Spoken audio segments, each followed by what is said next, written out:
प्रणो देवी सरस्वती भाजेन पद्मार्तं गजानन महर्निशं अनेकदन्तभक्तानाम् एकदन्तमुपास्महे ीर्षहं भूर्भुवस्वाहा केशवरे महोत्याद्य ब्रह्मणः द्वितीय प्रहरार्धे श्रीहरिः श्वेतवराहं कल्पे दैवस्वतमन्वन्तरे कलियुगे प्रथमपादे जम्बूद्वीपे भरतवर्षे वर्षे दण्डकारण्ये गोदावरण्यां शिवां दक्षिणे तीरे शालिवाहनस्थिते बौद्धावतारि श्रीरामक्षेत्रे अस्मिन् वर्तमाने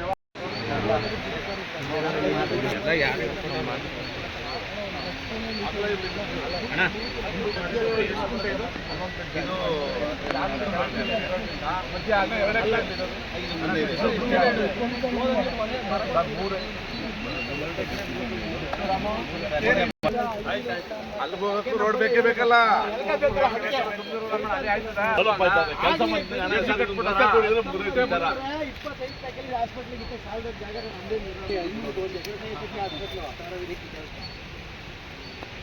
ಆಯ್ತು, ಅದು ಇದು ಕೇಳಿ ಕಡೆ ಭವನ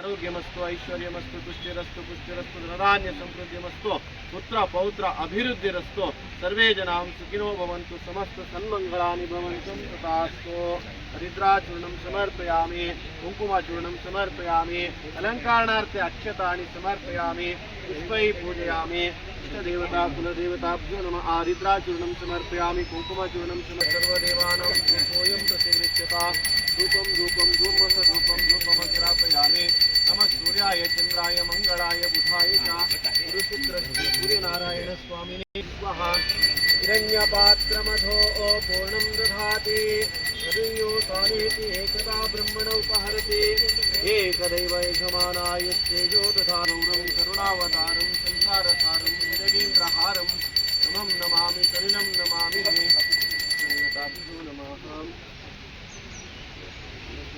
प्रार्थनं समर्पयामि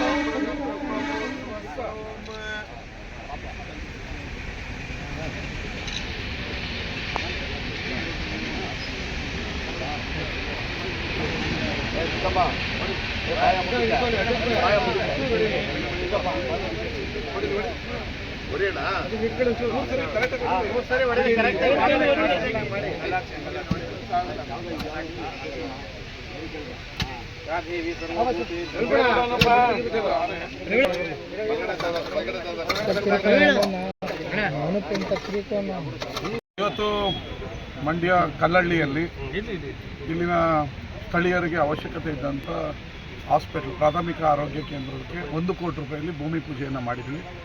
ಮುಂದಿನ 1 ವರ್ಷದಲ್ಲಿ ಅತ್ಯುತ್ತಮವಾದ ಗ್ರೌಂಡ್ ಫ್ಲೋರ್ ಮತ್ತು ಫಸ್ಟ್ ಫ್ಲೋರ್ 2 ಕಟ್ಟಡವನ್ನು ಕಟ್ಟಿ ಸಾರ್ವಜನಿಕರ ಅನುಕೂಲಕ್ಕೆ ಮಾಡಿಕೊಡ್ತೀವಿ. ಅದೇ ರೀತಿ ಗುತ್ತಲಲ್ಲೂ ಕೂಡ ಬಾಡಿಗೆ ಕಟ್ಟಡದಲ್ಲಿ ಪ್ರಾಥಮಿಕ ಕೇಂದ್ರ ನಡೀತಾ ಇದೆ. ಅದಕ್ಕೂ ಸ್ವಂತ ಕಟ್ಟಡ ಬೇಕು ಅಂತ ಹೇಳಿದ್ರು. ಅದನ್ನು ಸರ್ಕಾರಕ್ಕೆ ಪ್ರಸ್ತಾವನೆ ಸಲ್ಲಿಸಿದ್ವಿ. ಅದನ್ನು ಕೂಡ ಮುಂದಿನ ವರ್ಷ ಅಲ್ಲೂ ಕೂಡ ಇನ್ನೊಂದು ಹಾಸ್ಪಿಟಲನ್ನು ಕಟ್ತೀವಿ. ಇದರ ಜೊತೆಗೆ ನಾವು ಮುಖ್ಯಮಂತ್ರಿಗಳ ಹತ್ರ ನಮ್ಮ ಮಂತ್ರಿಗಳು ನಾವು ಈಗ ಒಂದು ಹಾಸ್ಪಿಟ್ಲ್ ಇದೆ ನಮ್ಮದು, ಅದು ಮೆಡಿಕಲ್ ಹಾಸ್ಪಿಟ್ಲು. ಈ ಡಿಸ್ಟಿಕ್ಕಿಗೆ ಅಂತ ಒಂದು ಹಾಸ್ಪಿಟ್ಲ್ ಇಲ್ಲ. ಹಿಂದೆ ಈ ಬಜೆಟ್ನಲ್ಲಿ ಡಿಸ್ಟಿಕ್ ಹಾಸ್ಪಿಟ್ಲ್ ಮಂಜೂರು ಮಾಡಿ ಅಂತ ಮುಖ್ಯಮಂತ್ರಿಗಳ ಹತ್ರ ಪ್ರಸ್ತಾವನೆ ಸಲ್ಲಿಸ್ತಾ ಇದ್ವಿ. ಯಾಕೆಂದರೆ ಈಗ ಆಸ್ಪತ್ರೆಗೆ 3 ಜಿಲ್ಲೆಯಿಂದ ರೋಗಿಗಳು ಬರೋದ್ರಿಂದ ಒಂದು ದಿನಕ್ಕೆ 1000-2000 ಜನ ಆಗ್ತಾಯಿದ್ದಾರೆ. ಒತ್ತಡ ಆಗ್ತಾಯಿದೆ ಡಾಕ್ಟ್ರುಗಳಿಗೆ, ಅವ್ರಿಗೂ ಒತ್ತಡ ಆಗುತ್ತೆ. ಹಾಸ್ಪಿಟ್ಲು 700 ಬೆಡ್ ಇದ್ದರೂ ವರ್ಕ್ ಆಗೋದು 600-500 ಬೆಡ್. ಅದನ್ನು ಇನ್ನೊಂದು ಜಿಲ್ಲಾಸ್ಪತ್ರೆ ಬೇಕು, ಅದಕ್ಕೂ ಜಾಗ ಇದೆ. ಇನ್ನೊಂದು ಜಿಲ್ಲಾಸ್ಪತ್ರೆ ಕಟ್ಟೋದಕ್ಕೆ ನಾವು ತಯಾರಿ ಮಾಡ್ತಾಯಿದ್ದೀವಿ.